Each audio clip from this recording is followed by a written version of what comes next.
Okay, so here you go. Here's the keys, and they're now completely flat on the top, and we are ready to put the new tops on. There's a few different choices you can have. I mean, the ones we've got here, which I was using for marking up, is just an off-white plastic. You can get plain white plastics, you can get imitation ivories, depends what kind of effect you're going for. And what we've decided is to get back in touch with the customer and see if he wants a particular choice of key tops putting on, because we're still waiting on the order. So it's not been dispatched yet from the supply company, so we could always add it to the order if he'd prefer a different finish to the ones that we've got. So we're waiting for him to reply. So in the meantime, I am moving back onto the frame for the keys. I've got this set up on the pillar drill at the moment because we're drilling out the holes where the pins go in, because there's a row of balance pins here and a row of back pins at the front, which is where the keys pivot and to help them seat.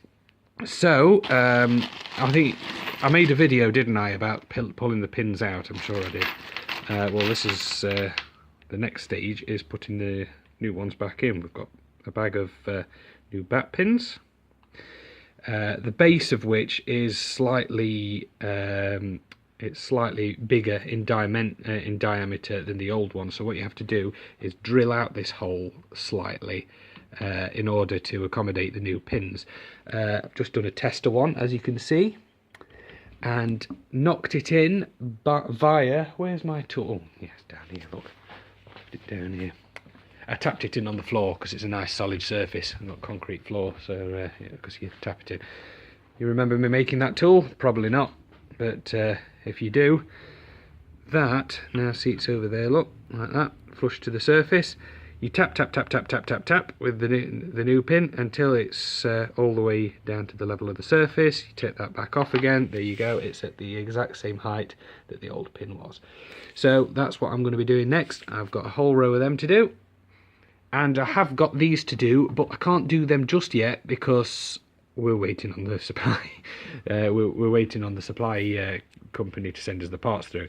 I might get onto this back felt. There's some felt that goes across here. I'm not sure yet. We'll see how things go. But yeah, there you go. And it'll either be putting that on next, or if the customer gets back to us, we'll see what we're going to do with the ivory tops or plastic tops or whatever. So I'll report back later. Ta-da! A nice set of new pins put in, and the felts surrounding them. So, and there we go. And that's stage one complete. Can't do them because they're coming from the supply company. Can't do that now either because we've had word from the customer whose piano this is that we're going to put the ivory imitation tops on here, which I'm quite excited about because we've not actually used this particular ivory substitute before, and apparently it's a new formula that's supposed to be exactly identical to the feel of ivory, so I'm looking forward to that.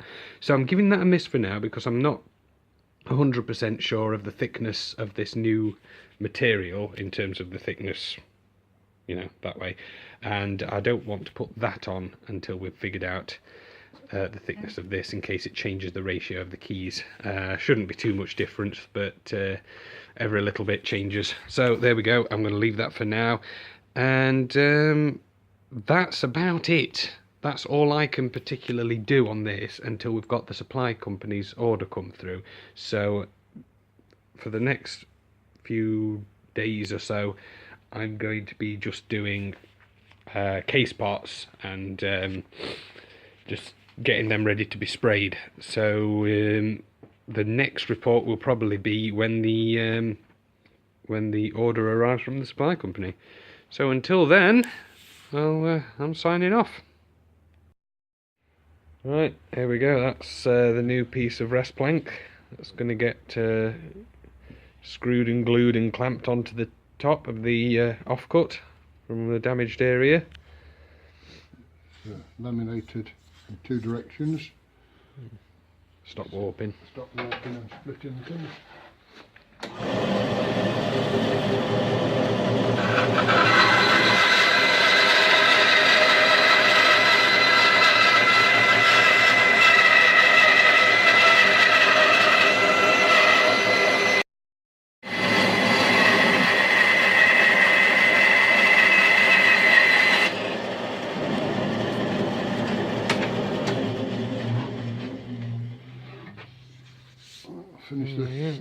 Finish the rest off on the linisher. Yeah. Almost to size.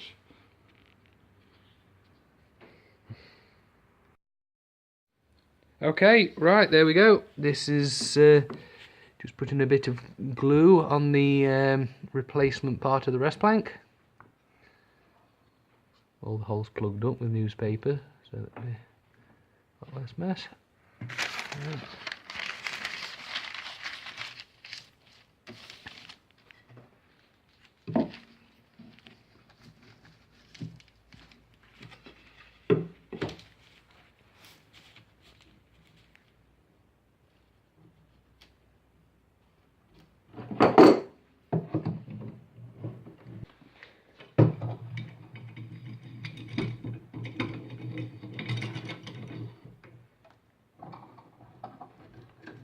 Go, all clamped up. Right, okay, so now I'm going to be working on the soundboard, which is this board at the bottom there, which is basically like the drum of a piano.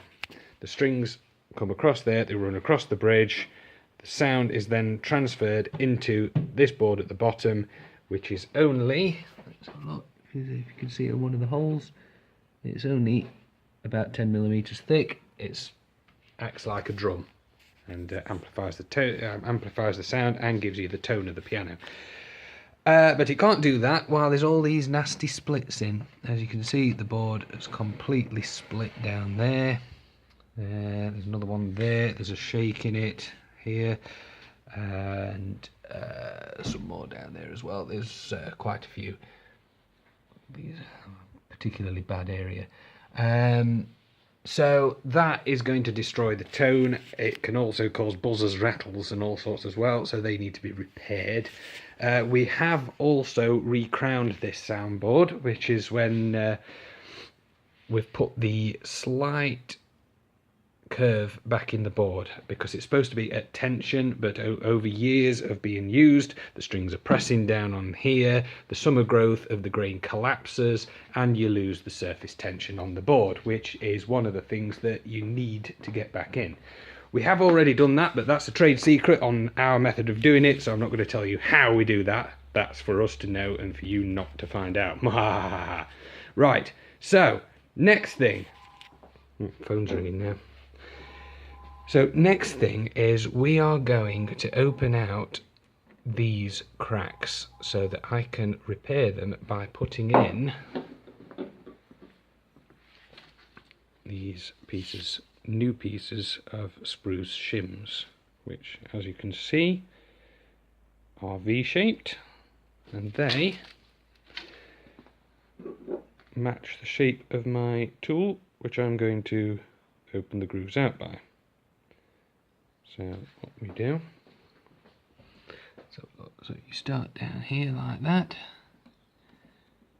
put it on there and pull across, which is hard to do when you're holding a phone at the same time.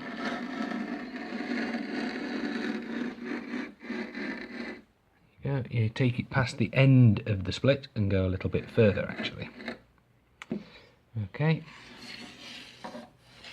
Now you do that several times, just keep going and going and going until you've got a nice inset in which to put the new spruce shims. They will then fit in there with a bit of glue, get tapped down and then flattened off when the job's done.